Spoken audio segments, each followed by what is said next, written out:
In town, I'm at the Denton Firefighters Museum. Election results across the country. It's a mixed bag. We have more. And the wait is over. Starbucks is getting festive with their annual holiday cups. Stay tuned. Broadcasting live from the University of North Texas, this is ntTV Nightly News. Thanks for joining us on ntTV Nightly News. I'm Andrew Fancher. And I'm Michaela Goose. Midterm elections are in the books. Here in Texas, all 8 of the constitutional amendments passed with ease and were the only statewide issues on the ballots. However, across the nation, the results proved to be a reality check for Democrats. Chris Wynn has more on that part of the story. Across the country, Democrats are analyzing their results in key races that many view as a preview of the 2022 midterm. On day one, we're going to work. We're going to restore excellence in our schools. In the Virginia governor's race, Republican business executive Glenn Youngkin with a decisive victory over former Democratic Governor Terry McAuliffe.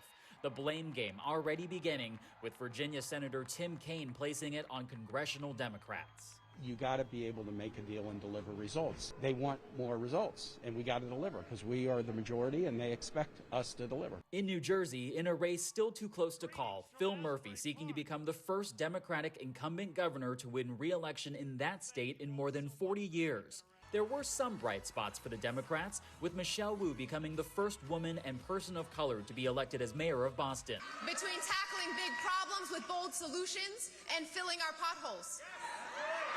To make change at scale and at street level. We deserve both. And with many concerned about the economy and the pandemic, newly elected officials are now trying to navigate a path forward. You have to get stuff done. And the reality is to continue to debate after the election is just a failing solution for the people on the ground. In Washington, I'm Chris Wynn. A new law in Denton County might be enacted involving marijuana decriminalization. Reporter Madison McFarland has an update on the issue that arose during yesterday's City Council meeting. Thanks, Andy. Yesterday evening, City Council member Deb Amintor pitched her ordinance to decriminalize those who are in possession of small amounts of marijuana during the City Council work session. The Denton City Council are considering to further their options to decrease the enforcement on local marijuana arrests and citations.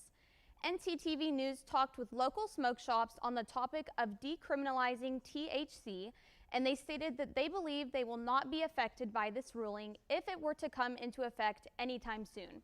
There is no firm decision on the City Council's agenda for when they will continue the discussion on decriminalizing small amounts of marijuana, but they will be considering to further the conversation.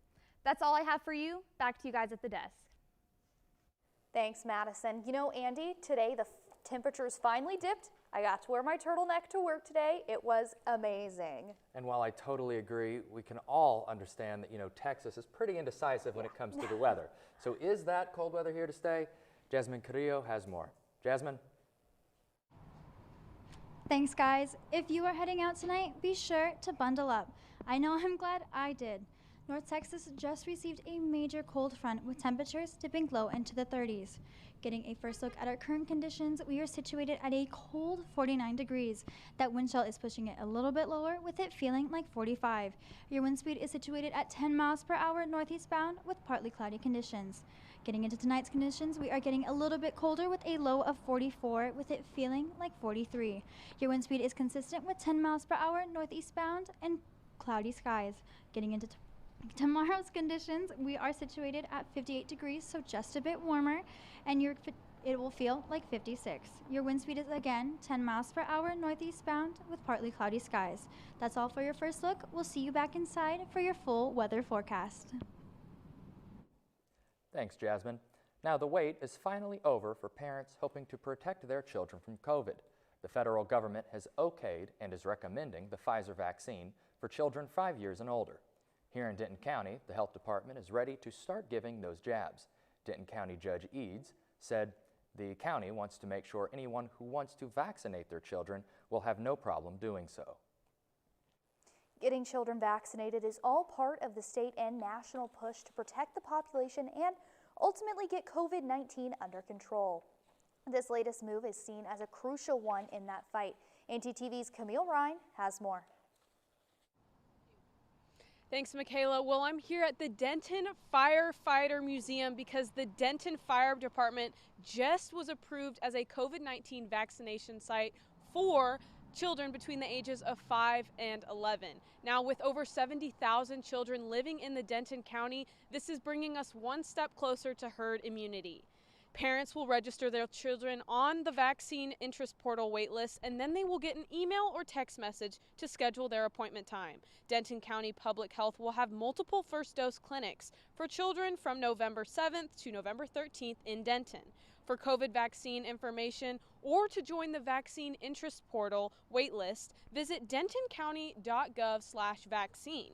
Now, Denton has faced COVID-19 with many hardships. Denton County has had roughly 78,407 confirmed cases since the virus outbreak.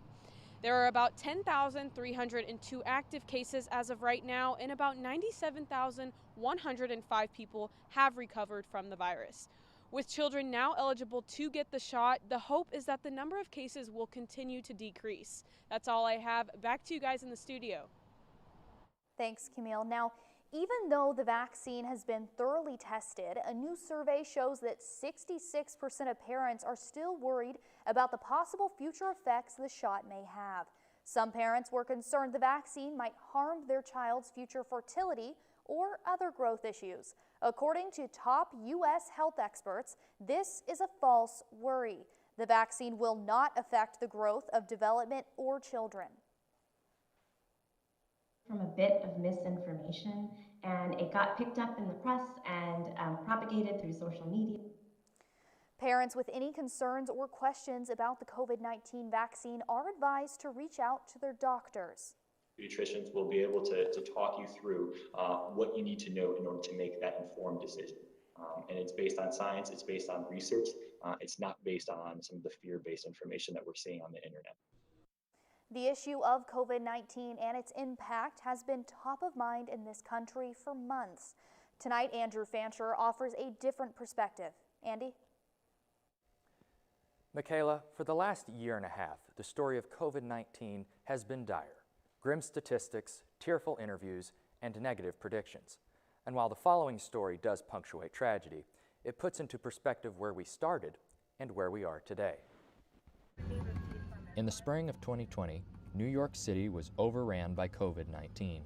This is how the Big Apple became the epicenter of the world. This is kind of me being critical of the EMS system here, but we're understaffed and we're overworked. Bilal Aslam was an EMT in Brooklyn when the pandemic hit.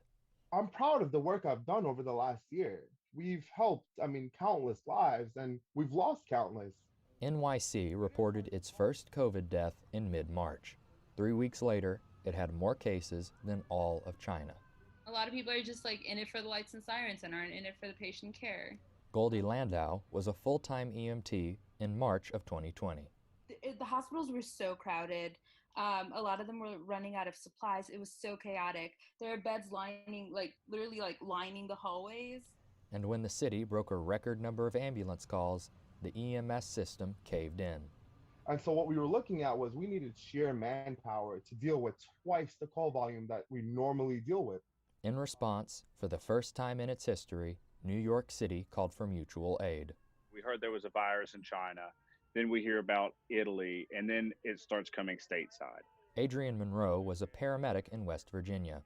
He answered New York's call for help. West Virginia for the longest time had 0 COVID cases, but that's because we were only testing a very, very small population. Sam Franson was a newly certified EMT on the same ambulance. They had never been to New York. So when we first got there, it was like a war zone, truthfully. During their deployment, NYC reported 22,000 casualties. So this picture right here, that is the body storage. It was a feeling of defeat. It was like, we're not going to make it out of this. That morgue truck's full and another one's coming soon. There was a lot. There was a lot of bodies. most of the bodies I dealt with were alive and not dead, and I prefer to keep it that way. After weeks of federal lockdowns and mask mandates, the first wave came to an end. Did we see a change? Absolutely.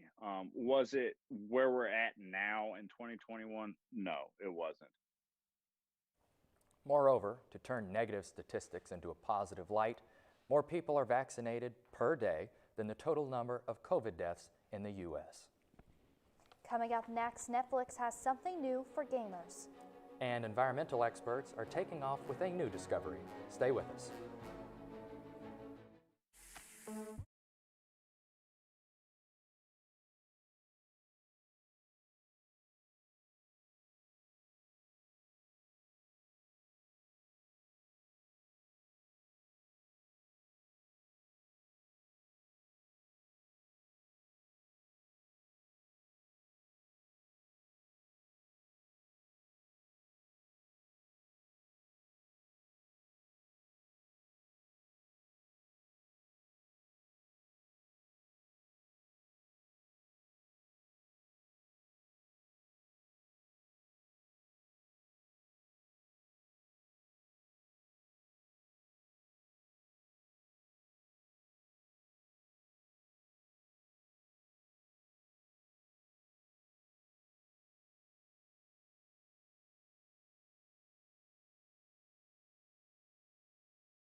If you're a gamer, then get ready for a new platform. The streaming service Netflix has launched their very own gaming series on the Netflix mobile app. You must be a Netflix subscriber and Android user to access the games. Now, there are only 5 at the moment, 2 of which being based on our fan favorite Stranger Things. But that's not all. There are 3 simple games too: Card Blast, Shooting Hoops, and Teeter Up. And while these games are only offered on Android, Netflix says that iOS support is coming very soon. The Children's Advocacy of Denton received a donation in support of their mental health services and fight against sexually abused kids. ntTV's Taylor Davis has more on how they received this generous gift. Thanks, Michaela. The Children's Advocacy of Denton is a nonprofit that fights the sexual abuse of children. This year, they received $15,000 from the Orchid Giving Circle at the Texas Women's Foundation. The Orchid Giving Circle is a group of Asian women who provide grants to the North Texas Asian community. This group started in 2015 and are celebrating their 7th year by providing $247,500 to 20 North Texas Asian-based organizations. They fund areas such as education, housing, healthcare, art and culture, and so much more. The group plans to continue supporting the Asian community for years to come. Back to you at the desk. Thanks, Taylor. Well, Andy, I'm hoping to go out tomorrow for my best friend's birthday, but I'm a little worried about this cold weather. You know, I would be too. And if I'm going out, or if I were going out, I would, recommend to bundle up, because I have a feeling that our weather expert, Jasmine Carrillo, is going to tell us that a cold front is continuing. Jasmine?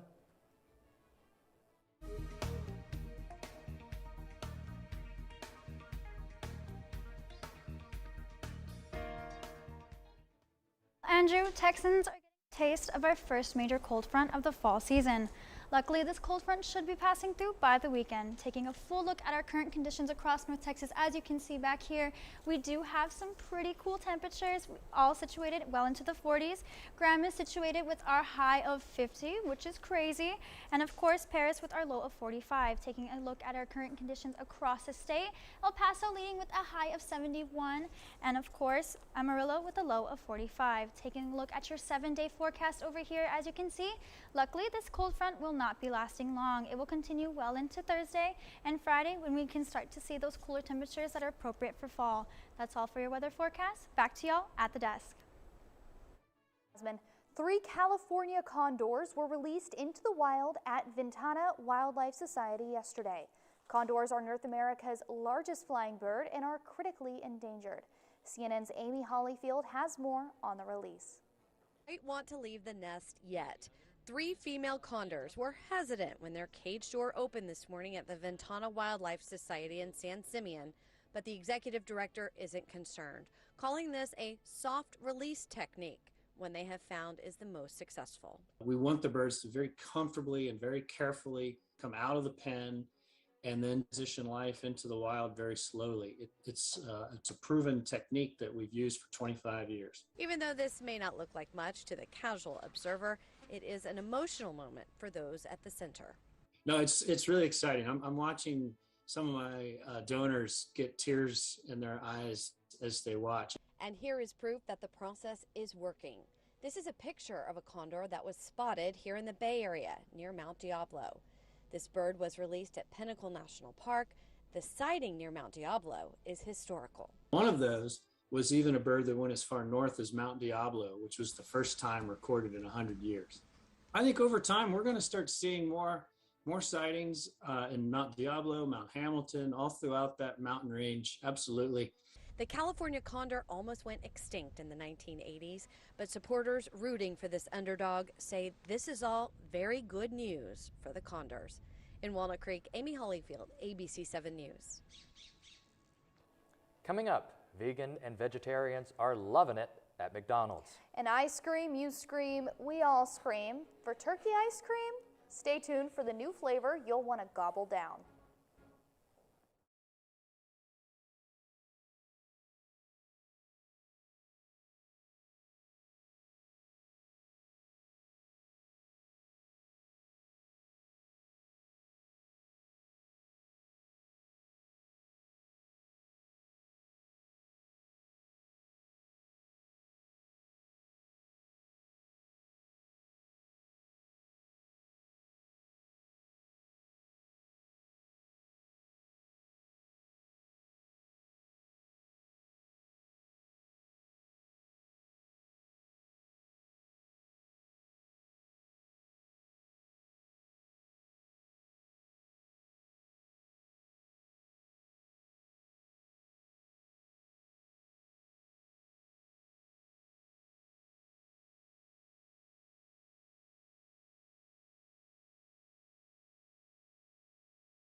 In the wake of COVID-19, medical breakthroughs were found across the world, some on a simple molecular level. And one of those discoveries came here at UNT's Discovery Park. ntTV's Jose Alonso has more on this discovery in this week's Your Health segment.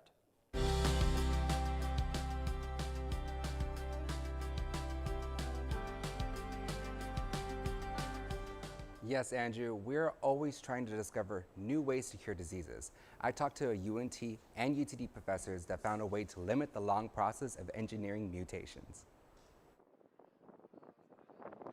I am at the University of Texas at Dallas, where I got to speak to 2 professors, one from UTD and another from UNT, about their breakthrough research. They have found a way to create new proteins to reprogram them for living cells. Building different tools and models that we can use to explore future biological experiments using the kind of programs and algorithms so we learn more from that sequence data about a lot of different areas of biology.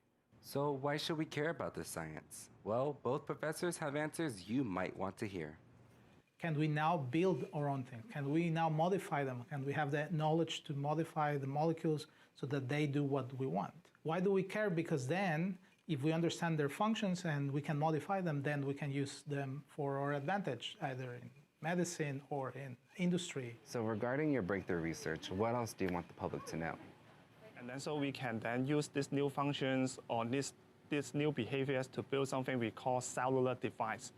And this device, you can use it for just so many different things. And potentially you can also use this cellular device, potentially you can put it even inside human, like for example, inside the human gut, or you can use it actually as a drug to try to treat diseases. None of this would be possible without the commitment from students working under both professors. To be sustainable and, continue progressing, that only comes from the melding of all of these brilliant minds together. And the more people share, the faster we can get to the future that we want. And being able to share research and ideas university is an example of that. Now, making proteins co-evolutionary is just a small step towards a greater goal. Back to y'all. Thanks, Jose. Now, Michaela, I know you love burgers every once in a while, but I vegans do. and vegetarians might not be able to say the same, which is why a tasty treat is coming their way. Beginning today, McDonald's is selling their new plant-based burger, the McPlant. That's right. And vegans and vegetarians in Irving and Carrollton are especially lucky because they are among only 8 locations in the U.S. that are selling the McPlant. The burger contains a Beyond Meat patty, which is made up of mostly peas, rice, and potatoes, but it of course comes with the standard tomato, lettuce, and pickles. Well, you know, hearing about that is really making me kind of hungry. And now that Halloween is over, I, for one, am definitely looking forward to Thanksgiving. I cannot wait to feast with the family. You know, and I can say the same, but I'm glad to hear that you are getting into the Thanksgiving spirit. But you aren't the only one. The ice cream company Salt and Straw is releasing Thanksgiving-themed flavors this year. And not just the traditional sweet pumpkin and pecan pie flavors either. It turns out you can actually have an entire feast in the form of ice cream. You know, that's right, Michaela. Some of the flavors offered include caramelized turkey, cranberry sauce, and even sweet potato pie. Yes. And of course, Salt and Straw has us covered for desserts. Candied walnut cheesecake and pumpkin and ginger snap pie ice cream will also be available. And if this sounds like something you would like, you just have to try it, but don't live near a Salt and Straw location, not to worry. The company will ship 5 flavors right to your front door for their Friendsgiving series. Now, if you're like me, you prefer coffee over ice cream, but luckily it's we have a gift for us in the form of that, because That's right, Andy. Now, beginning tomorrow, your Daily Cup of Joe will showcase one of 4 festive designs. From themes of wrapping paper to ribbons to holiday lights and candy canes. I know you love those, Andy. Customers can expect a little bit of joy with every sip. now I know you prefer your coffee black, but Starbucks is also releasing their holiday-themed drinks. Traditional drinks such as the peppermint mocha, caramel brulee latte, and toasted white chocolate mocha will be back on the menu, along with a new drink that I'm very excited for, the iced sugar cookie almond milk latte. That sounds tasty, Andy, and like something you would absolutely love. Now, I may have to go check it out with you after the show. Well, it's nice that Starbucks is getting into the holiday spirit, but regardless of what holiday it is, there is no denying that it is cold outside. In fact, I think sweater weather is finally upon us. That's right, Andy, and it looks like Swiss Miss got the memo. The company recently announced that they are releasing a line of sweaters. But not just any ordinary sweaters, No. Michaela. These come with a purpose, and it's not just to keep you warm. The sweater comes with a built-in zipper pocket to carry your, quote, favorite Swiss Miss hot cocoa flavor. And if you want to get your hands on one of these, they are now available to purchase through the end of the year. And so there's some pretty sweet deals going on coming into the winter months, but Andy, that also means we're getting into winter sports. You know, I've been counting down the days. Sebastian, what is going on with the Mavericks? Lost a tough one last night, but coming up after the break, we'll talk more about the Mavericks, the World Series, and local high school football. Stick around for more.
We have an update from a story yesterday about former Raiders wide receiver Henry Ruggs III. Police reports of the accident say that Ruggs was driving his Corvette at 156 miles per hour, mere seconds before crashing into a Toyota SUV, killing the driver and a dog in the vehicle. Ruggs refused a field sobriety test but had a blood alcohol level of 0.161%, more than twice the Nevada legal limit.